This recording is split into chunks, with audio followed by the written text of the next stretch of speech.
The Baub Show has been relaunched with all new celebs. This is James Franco. All new laughs. And all new coffee mugs. Tune in weekday mornings from 9 to 11. Only on UBN Radio. Welcome back to the show this morning. I'm so excited because my friend that I have not seen in way too long, Constance Zimmer, is here. I am so happy to see you. Nice. I'm just jumping right ahead. Thank you so much. Thank you. Wait, you don't know Delicious Dish from Saturday Night Live? No, Remember that was the Molly Shannon, Alec Baldwin, Anna Gust. I remember they'd be like sweaty balls, you know, like no, the little NPR show. I remember it vaguely. Vaguely. I don't really remember anything over the last couple of years. Anything that didn't happen like yesterday, I otherwise I don't remember. It was only about 14 years ago. But that's exactly. Oh my God, that's like half my age. How am I supposed to remember that? Exactly, I can see that. Constance, okay, we have so much ground to cover in such a small amount of time. First of all, you are on like two of the most wildly successful shows going on right now, critically acclaimed. Let's just jump right in. The Emmys are this Sunday. Yes. Who are you voting for? Because like you're on two top shows that are like up against each other. Well, but they're not up against each other in the same categories. So, at all? No, because Newsroom, unfortunately, is not nominated for Best Drama, whereas I thought it was. House of Cards is. Mm-hmm. But Jeff Daniels is nominated, and so is Kevin Spacey. So Jeff Daniels for the win. So yes, they are up against each other in the acting category, but not in the show category. But maybe that's going to change next year. Yeah, well, and you're now a series regular on the Newsroom, correct? I mean, look at you. Let's just no, I am not. But I love your way of thinking. I thought you were. I thought season 2 you if became. If you've watched season 2, I would assume that you are, because look, you've and I'm going to freak out right now because Constance, you've been my summer. What? You've been my summer because he comes in here talking about both of these shows all the time. I watched House of Cards, and then I've been watching Newsroom's one of my favorite shows, so then I've been watching that. So literally, my entire summer months, my viewing experience has been you. I'm so sorry. You should not apologize. Yeah, no, I mean, thank God the two characters were opposite. Otherwise, it would be like, oh Lord, there's that girl again playing that character again on a political show. See, I was excited to see you on Grey's Anatomy. Like that's the show that I watched that you popped up on last year. So now you can tell who in the room is gay and who in the room isn't gay. Yeah, but hello, there's a lot of non-gay people that watch Grey's Anatomy and a lot of gay people that watch Newsroom and House of Cards. So you shouldn't put yourself in a hole. Well, except for I don't know anybody that watches. Which wants to put himself I don't ever watch it. I don't ever understand. Grey's Anatomy is in that category of like it's one of the top rated shows on TV. I don't know a single one of my friends that watches it. Like I never get to sit and talk to anybody about it. You know what I mean? Like, and I am constantly rooting for it, thinking to myself like, oh my God, I really love last night's Grey's Anatomy. I wish I had somebody to talk to about it. I think it's a secret. It's definitely like a secret love. Like people don't talk about it unless they know that you watch it, but they won't bring it up. Unless you're like, unless you're vocally admitting it. Yes, exactly. Yeah. But I mean, when I got on it, I had no idea how many fans there were. I mean, the fans are unbelievable, and that's what keeps that show going. I mean, they've been there since day one, so it's kind of exciting to be a part of something that does kind of have this cult following, yet nobody's talking about it. That's what I mean. I mean, like if you mention Breaking Bad, everyone's heads like spin because everybody wants to talk about Breaking Bad. But like Grey's Anatomy, again, huge ratings. Yeah. And there's nobody to talk to about it. But I think it's because everybody talked about it in the beginning, but then when all the Izzy drama went down and the show kind of like really lost itself, right? I think only the people that really like hung in there to realize it got really good again. Like nobody wanted to admit it after that. That's what I'm thinking. It's coming back. It's coming back. I mean, they're in season 10. Yeah. And I thought the last two seasons have been great. Yeah. I really have. And I thought this last season was completely strong, and that's probably because you were starring in it. But let's go back to the Newsroom and House of Cards. Yes. I mean, well, I actually I know Brendan's excited. I'll just keep saying yes. I learned that in improv. Yes. Just say yes and. Yes and. I have a billion questions only because I actually love the ever closing space of digital and traditional media. And I'd be curious about what was your thoughts, because House of Cards was one of Netflix's first. Yes. I think it is their first, isn't it? Their very first series. So what was first it like? Original show made specifically for streaming only Netflix. Right. So what was it like to be like, I'm sorry, wait, Netflix is doing a show? What is that? What does this mean? Like, what was it like to then be involved with that inaugural process? Obviously looking back on it now, you're like, oh, well, of course it should be good, or I should have known, like, it would have been amazing just because of the people that were involved. But for me, I think the funniest thing was when I told people about it, because obviously when I got the job, it was a no-brainer because it was David Fincher. I mean, I was like, I don't even care if I'm only in one episode and I have one line. Like, it didn't even matter. And then it was shooting in Baltimore. I was like, who cares? Let's go. And everybody involved was so amazingly talented. And I remember going to the table read, and it was just like, Kevin Spacey and Robin Wright and Kate Mine. It was like all these people. And I was just like, how am I here? And what is going on? Like, what are we doing? And when I would tell people I was doing this show, everybody was like, oh, because of the Netflix. Yeah, they were like, oh, it's streaming only. It's Netflix. Oh, well. Are you kidding? I mean, well, because nobody because nobody knew. Yeah. It didn't exist. It didn't even, and nobody understood it, and none of us understood it being on it because it wasn't on a network. We didn't even get it. I mean, and when we were shooting, we were in such a bubble in Baltimore, and nobody knew who we were, and nobody cared, and everybody was like, I don't understand. Is it going to be? Are you going to get it? In a subscription on a DVD? And I said, no. You can't even get a DVD of it. Yeah. Like, it's streaming only. And everybody was just you like, have to have a Netflix subscription. So you'll be up for a Webby? And we were like, I was like, I really don't know. Like, we didn't know. And I have to say, I mean, it was one of the most amazing experiences because of that, because Netflix also didn't know. So we were all doing it together, and it created a very, very creatively supportive environment. Excuse me. And I get really choked up about that. I'm going to cry. Netflix is a good boss. No, but it is, and I remember, the head of Netflix, Ted Sarandos, we all got off the plane and we were going to our first table read. And I remember he kind of walked up beside me and I didn't even know who he was. And he's like, Constance, I just have to say, I'm such a huge fan. You're so amazing on Entourage, but I'm so curious. Why are you doing this show? And I was like, oh God, if you're asking me why, and of course I just, I said, well, David Fincher. I mean, I have no doubt in my mind that it's going to be phenomenal. Did David go to Netflix or did Netflix go to David? No, they went to all the networks and everybody said no. Yeah. Everybody wanted a pilot. Well, welcome to the idiot world of TV. Everybody wants to know how NBC has fallen below Telemundo on the food chain. But I mean, they all said no. They wanted to do a pilot, and David and Kevin Spacey and Beau Willimon, the writer, all said, well, no, we don't. I mean, this is amazing. We want to do a series. What we have, this is it. And they went to Netflix just, I think, or Netflix might have reached out to them, I believe, and they all were like, okay, we'll go meet with you. And Netflix just said, what do you want to do? And they said, here's what we want to do. We want to do 26 episodes. And so, or no, they said, we want to do this show. I think they even only said maybe one season or something. And Netflix said, well, why don't we give you 26 episodes, 2 seasons? And everybody, from them retelling the story, they all like looked around at each other and were like, oh, okay. Yeah, they went from they can only get one episode on network to all of a sudden because that's a creative artist's dream, especially in this world of show, is to be able to actually be able to tell their full story. And people don't realize that when you're doing a pilot, you're not getting to shoot your whole. I mean, a pilot is supposed to be the first hour of that series. The series is the beginning of a long story that you're trying to tell. We just had a novelist in here. A book has a full long story. And so to be able to know that you're given 26 episodes, even if that's all you get, you get to tell a nice, fully fleshed out story.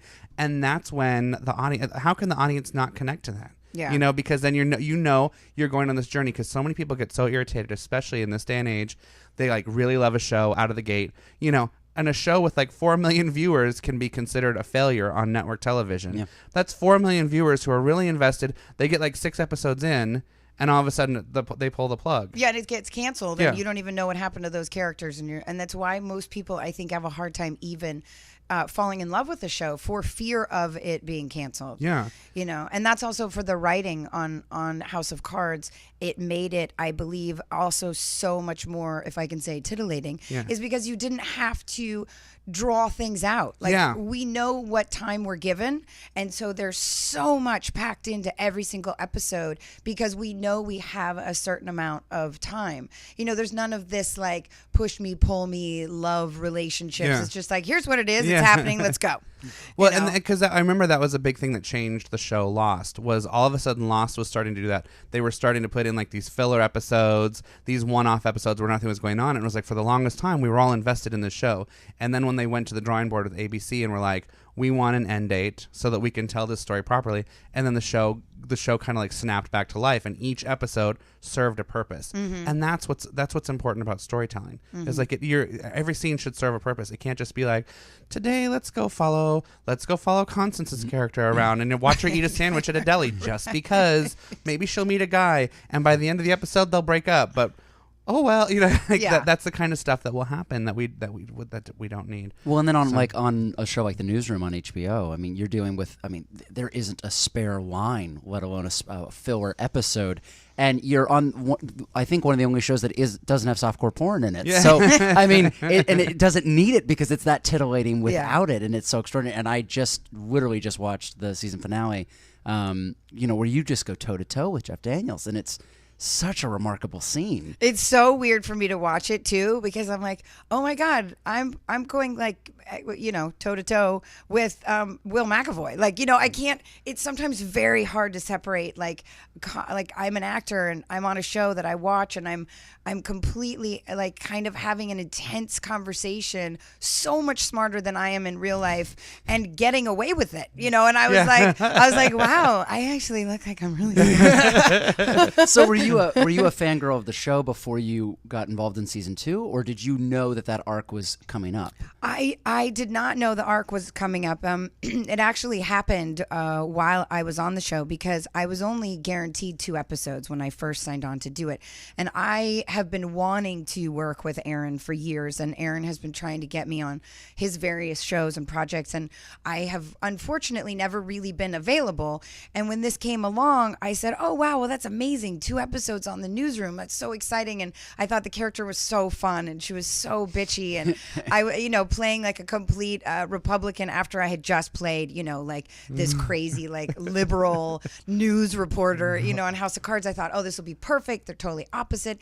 And after the 2 episodes, Aaron came to me and he said, you know, what do you think about doing a couple more? And I said, sure. Okay, you know. And so it just kept going. And then before I knew it, I was in like half the season, and I could not have been more thrilled, especially to see where it got to in the end. I mean, the fact that I ended up in the newsroom, which that was when it got really weird for me. Because when I was outside and I was on the bus and I was like, woohoo, I'm all for Romney, you know. Right. But then when I got in the newsroom and I started dealing with the actual characters on the newsroom, I'd be like in the makeup room and I'd be, you know, talking to Allison's character, and I'd be talking, and I'd be like this. Yeah. Oh, I'm sorry. Wait, I'm not. I'm on the show. I'm in the show. Right. I'm not. What am I doing? You know, it's like a meta experience. Yeah. I always say that the people don't understand. It's like, I have no problem being around like a celebrity here and a celebrity there, like, and out of context and at a party, everything is fine. But the second that you condense them and they're together, like if it's like 2 characters that really date on a show and you see them in real life, or you're like on a set and like it's the set where everybody is, like that's when my brain warps. Because it is all of a sudden like you're like, wait, is this real or is this not real? Right. Like, at what point did I walk through the looking glass? Yeah, and I think I remember like the second job I ever had was Seinfeld, and I was the biggest Seinfeld fan. And I remember when I walked onto that set and I was like in Jerry's apartment, I kind of stood there for a moment. And again, I mean, I was young and it was my second job I had ever had. And I was looking around and I was like, oh my God, those are the cereal boxes. Like I just couldn't. I like opened the fridge and I was like, oh my God, this is Jerry's fridge. And I thought, how am I going to keep my shit together? No, I don't know if I'm allowed because to. by the way, yeah, you okay. because by the way, Jerry's gonna walk through the door, and so's Kramer, and so's everybody else. And I would be like walking to the bathroom, and like Kramer would walk by and like wave, and I was like, oh my God, just hold it together, just hold it together, just get through this scene. But yeah, it is. I love that. I love that. I still like love what I do, and am always so grateful for the jobs that I get. And but how great, like you're talking about this, like David Fincher, Kevin Spacey, Robin Wright. This is all just one show. Right. Then you're jumping ship over and going this other direction with Aaron Sorkin, Jane Fonda, Jeff Daniels. I mean, like talk about going toe to toe. You know, and you used to go toe to toe incredibly well with Jeremy Piven. Like you would what you did with Jeremy Piven on Entourage was phenomenal. Because Jeremy Piven, I've said this about, people don't understand this about not living in Hollywood. Jeremy Piven's character in Entourage, Ari Gold, was it Ari Gold? Ari Gold. Ari was not made up. I think a lot of people out there thought like, oh, this is a caricature of what an agent would be. No, that's really what a lot of agents in Hollywood are like. They really are like that. And it was so fantastic the way that you would go toe to toe with him. You hated him. You called him smarmy. Like you would just like you had no problem. And he was so good. Jeremy was so good in that position. It's a testament though to how good you are as an actress. Oh, you it guys. really is. It's too early in the morning for compliments. I'll start crying. Well, just tears. What's remarkable to me though is when Baub said, "Oh yeah, Constance can be on the show," I was like, "Oh wow!" Like because you were like, "Who's that?" Well, no, I knew exactly who you were, and I blushed a little. This has not been a joke. He's been talking about both of these shows all summer. That the third one is Orange Is the New Black. Those are his 3 shows that he can't stop talking about. But I'm over here being like, "Oh my God, last night on Pretty Little Liars." But you're so lovely and kind and generous and modest and humble, and yet you play these just strong, powerful women, and I just think like it is such a testament to your work that like you bring to life such not only a diversity but just a powerhouse of these women. And I'm just sitting here and I'm just being like, but you know, you're just you're so lovely. You're so She's lovely. So little. That's what I always get. Everybody's always like, you're much taller on television. Well, yes, I do wear heels on TV, and in real life, I don't. And they shoot from below. Right, exactly. No, thank you. I do really appreciate that, and it is very interesting for me that I do, and I have been cast as these, you know, very bitchy characters. And I think, and I've talked about it with every person that hires me as that part, because it's clearly now been something that I do and that everybody just wants me to keep doing. Do you think that was from the Dana Gordon? It definitely started from Dana, because It wasn't from Joan of Arcadia. yeah, no, it definitely I'll tell wasn't. you that. But Joan of Arcadia, again, she was such a crazy, strong, Yes. kind of bitchy, sarcastic character, and you know, I felt that. I think that it's because I'm so not that in real life. When I played on television, it's there's a warmth to it that isn't a cold bitch, that isn't hard. It's just a person that is very real and kind of says things the way they are, and she's always that voice of reason. She's the characters that you wish you could be in real life, like say things to people's face and, you know, not get slapped or not, you know, get in trouble because you're like. But that's why I think you were so. That's what I was. One of my points I was trying to get at with you going toe to toe, not just Jeremy Piven, but your character. Your character was instrumental on Entourage, because you were one of the few people that did stand up to Ari, and because of that, you were sort of like this voice of reason. Like you knocked him down, like in a way that he needed. That's not an easy way to do as an actress. You know, does that make sense? Like it took a very sincere performance to be able to be like, oh yeah, no, there are business executives out there that are like that are not going to take his shit, and that's what makes him real, and that's what allows him to be out of control. Because if he didn't have an antagonist like you, then we wouldn't have believed that he could exist, because then he would have just been a tyrant. You know what I mean? Like you kind of brought in a lot of his humanity. It was you and his wife. Yeah. That's sort of like, because without that, that character had no humanity, and we would not have loved him like we did. Yeah, you really loved to hate him, and because there was like a woman that kind of had the same feeling, and on television in front of everybody, I think that did make it definitely more enjoyable to watch. But that's why, like, in the final season, when I went to my wardrobe fitting for the beginning of it, and I saw over on a rack like all this lingerie, and I saw a couple suits, and I was like, I looked over at the lingerie and I said, "Oh boy!" I was like, "I wonder what girl is going to wear those slinky clothes." Because it was always the way it was on Entourage. Always a lot of lingerie, and then they were like, "No, Constance, that's for you." I literally was like, "No, I don't. Yeah, I didn't." Dana Gordon wears business suits. Yeah, I was like, I didn't sign it. I was like, where? I'm not gonna lie. Dawn? I was shocked when you slept with him. I'm not gonna lie. But again, it goes to what you're saying. It's because there was a deep love that she always had for him. Yeah. Which is why when she yelled at him, it was out of love. It wasn't out of I hate you. It was because like, there was a humanity there. Yeah, it Yeah. wasn't like all the other, like, like the guy who plays like the fake Harvey Weinstein or something. Like it's none of that stuff where it's just like, I hate you, you're a jerk. But Right. you're like, there was a passion behind it. There's a humanity behind it. I have to ask, obviously, the movie. What's going on with the movie? I love that. I wish that I had the answer to that question, because it is the one question I get asked just even on the street. Because there's so much talk about it. Well, it was, it was supposed to happen this summer. The problem, which is a quality problem, is everybody is so busy. Yeah. All of the actors are, most of them, a couple of them are on shows, and others are, shooting documentaries or doing whatever, and everybody is so busy. So there is a script that I believe has been approved as far as what I've heard. And now it's a matter of just everybody being able to fit it into their schedule. So I know it's going to happen because everybody wants it to happen. And I believe that we, as the cast, want it to happen too. We want to give that. It almost needs to happen because as much as I loved the show, the ending was so, and you could tell that they were like, we know we're going to give you more, so we're not going to really wrap this up as we should. Yeah. And so because of that, it's kind of unsatisfying. Like, it almost has to happen. Yeah, it will. It will. It's just a matter of, will it shoot this year and come out next year? Will it shoot next year and come out next year? I don't know. I have no idea. But it is there. I know also Mark Wahlberg has definitely talked about it a lot, that it's going to happen. It's just we have to get everybody together. Yeah. Well, it's exciting. And when it comes to the next seasons of, is there going to be a third season of Newsroom? And are they doing that second season of House of Cards? Because you're right, getting into that investigative reporting at the end of House of Cards, and then wait, don't tell me I'm only 3 episodes in. I won't tell you what she's an investigative reporter. I'm not giving away what they're reporting about or That's investigating. Right. Yes, we are shooting the second season of House of Cards right now.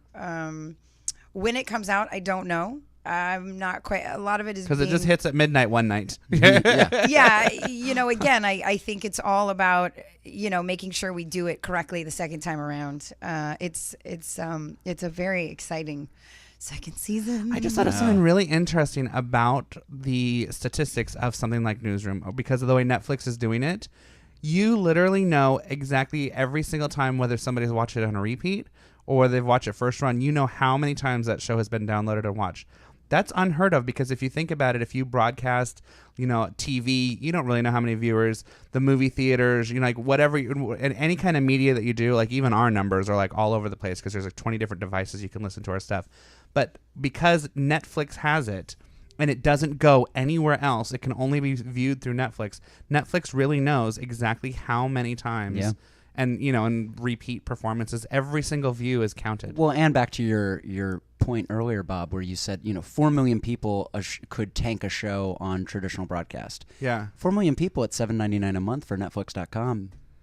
That's not bad. No, You can make more content on that. Yeah. But they also, they did release the full season on DVD of House of Cards. Oh, they did. Yeah, I mean, it's sold out everywhere. It's at Amazon and Target and everywhere. And, I've been trying to buy copies, and it's just like sells out too, because I think also, like, even though Netflix is, you can get it whenever you want it, there is something about having that thing in hand. Yeah, in your hand that people feels so want. good. Yeah. And then just to finish answering your question, Newsroom did get picked up for a third season. And now you're gonna be a series regular. No, I don't. Just so we're clear, you're in the magic bubble, because when Chris Carmack was on here, we were having the same conversation. He had just finished up the first season of Nashville. Same thing, like he would have this great big arc. And I kept saying, so you're going to be, he's like, I don't know. They haven't said anything. He left here and he got a call 45 minutes after walking out of this room, and he became a series regular on season 2 of Nashville. Wow. So that's my gift to you. Thank you. Thank you for the Baub Bubble magic gift. I'm putting it out in the universe, all out there. Yeah. No, I mean, I could be only so lucky, to have them want me to be there all the time. It's such a great show to be a part of. I feel so proud. It's been a really crazy year for me, because doing House of Cards, I had gone through a pilot season and I had not gotten a pilot, and this is going to sound horrible to any other actor out there, and I am sorry, but it was the first time in like 12 years that I hadn't gotten a pilot, and I said, oh my God, my career is over. I was like, that's it. Everybody's done with me. Nobody likes me anymore. I was like, maybe I'll cut my hair. I'll change my look. I'll become a different person. And then I got House of Cards and I was like, whatever. It's not a pilot, and it's not anywhere near. It's just the future. Yeah, I was like, it's not anywhere near the amount of money that I would get for a pilot, but whatever. I mean, I guess it's cool. It's David Fincher, and I remember I was so bummed out, and it makes me laugh because this is also a lesson to everybody in life. Had I gotten a pilot, obviously I would have never done House of Cards. I wouldn't have been able to do House of Cards. The pilot, whether it would have gotten picked up or not, I wouldn't have been able to do Newsroom. House of Cards and Newsroom. Wouldn't have been able to do Grey's Anatomy either. So what happened was that was kind of a blessing in disguise. I just didn't know it. And it's so nice. That's what this business does, is it constantly surprises you about where you're supposed to be and where you're going. You never know. You never can plan it, and you can never predict where you think your career is going in any medium, and you have to just believe that you are where you're supposed to be, and that leads to something else, and that leads to something else. And this year for sure has been a big lesson for me, because it's some of the best shows I've ever been on and some of the best work I've ever been able to do. And here I was just really upset that I didn't get a pilot, which is, I mean, it just. But that's first of all, it's human. Your initial reaction was human, but it's all about the lesson, and that's such a great lesson. That, by the way, for everybody out there listening, just isn't about being an actor. It's about, you just said it. It's about, it happens when it's supposed to happen. You are where you're supposed to be, and if you have faith in that, that's. Everything else comes from that. Yeah, and you have to, because in this business we have no control whatsoever, and I am a control freak. So it was like, I had to just go with it, and I had to do the it's a Netflix show. All right, whatever. Nobody really knew what Netflix was. I mean, now it's like there's these Emmy drinking games, about anytime you hear them say Netflix made history, you have to make a drink, and I was like, oh my God, this is amazing. I mean, I just feel I'm so unbelievably grateful, and I still really can't believe it. It's just very. I can believe it. I have loved you since the day that I met you, and I can believe it all. Are you going to the Emmys this Sunday? I am. Yes. Are you excited? I'm very excited because we already won 2 Emmys, which is super exciting. Ted Sarandos, again, the guy from Netflix, he had said to me, all we really want for the show is just to get nominated. Just get nominated for something, anything. And when the Emmy nominations came out and we got 9 nominations, I called him and I said, I got to ask you one question. How long after you heard the announcement of how many nominations we got did you want to win? He literally started laughing so hard, and he was like 5 minutes. And it was, because it's you don't believe it, and then you're like, oh my God, I can't believe that. Okay, so let's hope for this and let's hope for this. And the fact that the show has already won some Emmys, it's so big. It's such a big deal. This is so good for everybody in the business. Yeah. We are going to get quality actors, quality writing, quality television. Everything is going to be better quality because we are going to be able to have more control. Yes. See, it goes back to my control. We're no longer beholden to the network. Right, We finally exactly. can have control of our creative project. I know. I say that, but then as an actor, I have no control. Yeah, so NBC, call me. right. Networks, if you want to change your mind. Yeah. I'm available. I have a hiatus from this month to this month. Right, and everything's exactly. gonna be fine. Yeah. I hate that we're out of time. It just breaks my heart. Because there's two things that I wanted to say before we go. So back in June, Grant's show was here on the show.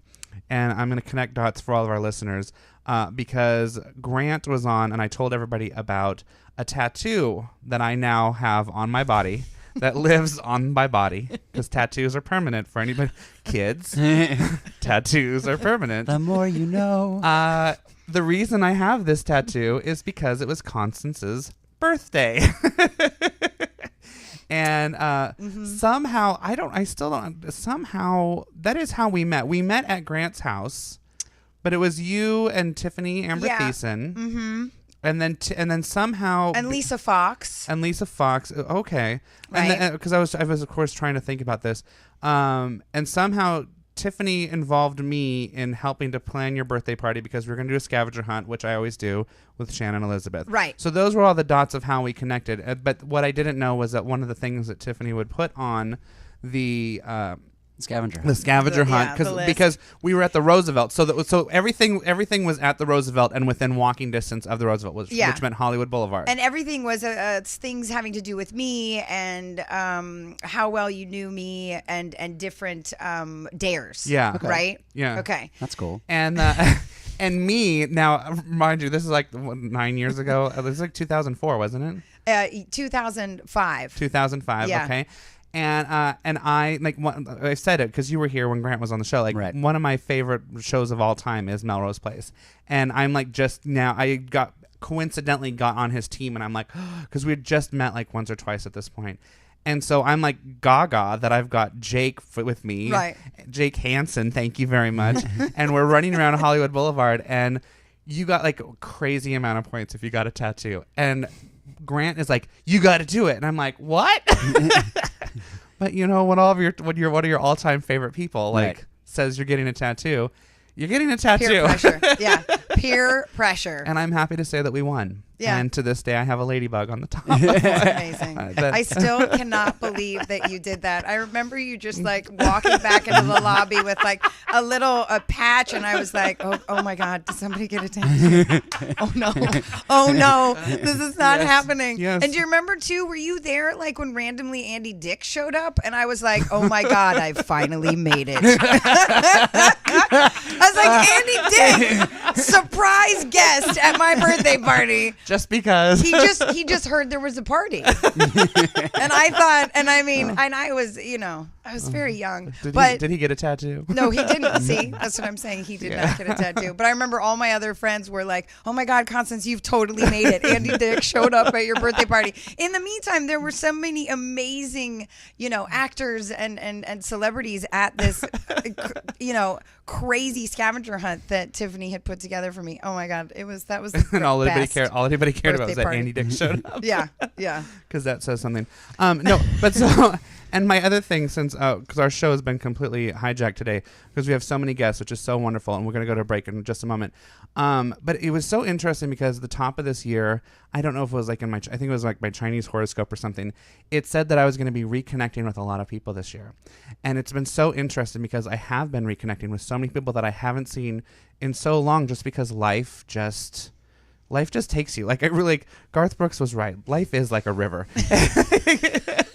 Oh my God, you just quoted Garth Brooks. Just quoted Garth Brooks. That's whatever. Amazing. Man. And because I was excited yesterday. I miss you. I know it's like we never see each other, and I miss you. I think about you every single day when I look at my foot. So just so we're clear. So when you're peeing a lot, 5 times a day at least, I'm thinking about you. Good. So you should know how much I love you. And no, but this idea of cycles, just kind of like how life is, we always talk about how life is cycles, and and I was thinking about it yesterday in the car, that with cycles, there's sort of like the beginning when everything is fresh and exciting, and then you kind of get into your rhythm, and then you start to get complacent and bored, and things become less interesting, and then something sort of happens, it shifts you, and now all of a sudden things are new again. And to me, that's kind of like the cycle of life. And I got really excited yesterday, but also thinking about how what's nice is that even though it feels fresh and new when the beginning starts, you still have all of the old experience with you, and you have all of the old still comes with you, which is, some people think is a bad thing, but I think it's a good thing, because that's how we grow and we learn. And all of that came from thinking about how getting to reconnect with you, and part of that, and this, that, and that's how my brain goes in the morning. It's good. So, Yeah, your brain should, because I do believe that as well, and I think it creates a really good base. No matter where you are, your friends are your friends, no matter how often you see them or not. And I've had a kid, and it's like you have a kid, and then all of that stuff happens, and your life completely shifts and goes crazy. Yeah, I mean. Please. I can't stop wrapping my mind around the idea that I started Ironman. It's now been 2 years and a month, and literally it feels like that was just last year. And it said that was 2 years of my life. It's not that it's gone, but I'm still seeing people today that I haven't seen since right before I started the movie. Right. I'm like, oh, how have you been? And I feel it's been a couple months, and it's been 2 years. Time just travels, and I think that's also part of living in Hollywood, is that we all kind of ebb and flow, and we reconnect and away we go. I love you, Constance, and I'm so happy that you're here. And when you become a series regular on The Newsroom, which shoots right here on the Sunset Gower lot, I hope that you'll just stop by and just pop your head in and say hi and say, remember that one time you said I was going to be a series regular? And I'll be like, yeah, you're welcome. That's all I'm See, I can put it out in the universe for you. So you can. That's very sweet. Yes. Everybody go to Netflix.com and download and view however we stream it. That's what it's called. Stream it. That's what the kids are doing these days, Bob. They're streaming shows. Stream House of Cards. I'm doing it in spite of my former relationship with Kevin Spacey that I've put off for so long, but because I love Constance so much, I started watching it last night. That's love. He is forget really the tattoo. Good, though. Yes, forget the tattoo. You want to know how much I love you? I'm watching House of Cards. Okay, good. Forget the tattoo. It's all about House of Cards. And then, of course, don't forget to go to HBO.com. If you have HBO, you can go to HBO Go. You can watch it on any mobile device and catch up on The Newsroom. Well, and if you don't have HBO, there. you can ask for your first 3 months free. Oh, there you go. And that's all you need. You can get a first month free from Netflix or on their website, or you can get 3 months from HBO free through your Time Warner or Dish or whatever. There you go. So you don't even have to risk it. You can enjoy all this stuff for free. There you go. Yeah. See? It's not TV. It's HBO. Yeah. That's what they're going to... We need to come up with something for Netflix now, because they're not really TV either. No. I know, it's hard to even describe. And I don't even, it's not TV, it's Netflix. Yeah. No, it's not TV, it's HBO. It's not... it's not TV, but it's not. It's sensational. It's Netflix. It's sexy. It's Netflix. I don't know. We got to come up with something. Well, anyways, we'll make that our mission. Thank you so much for coming in today. Thank you. I feel bad though, because I told everybody to call me and ask me questions, but we never even got to get to anybody unless nobody called. No, one person was calling, and to that person I feel really bad, but it was early on, and we were in the middle of talking about House of Cards, and it just kept ringing, and I was like, if they kept calling back. By the way, you just said one person. and by the way, I totally brought that on myself. Welcome to my life. There it was. That's it. And good night. But if you do want to call us up, we're at 323-284-7826. You can tweet us at The Baub Show. Clickety-clack in the message room. We've got to go to a break. We do. We have our next guest. Shilpi Roy is waiting for us in the other room. Constance, thank you so much for being here today. Thank you. Don't be a stranger. We'll be right back. Hi, this is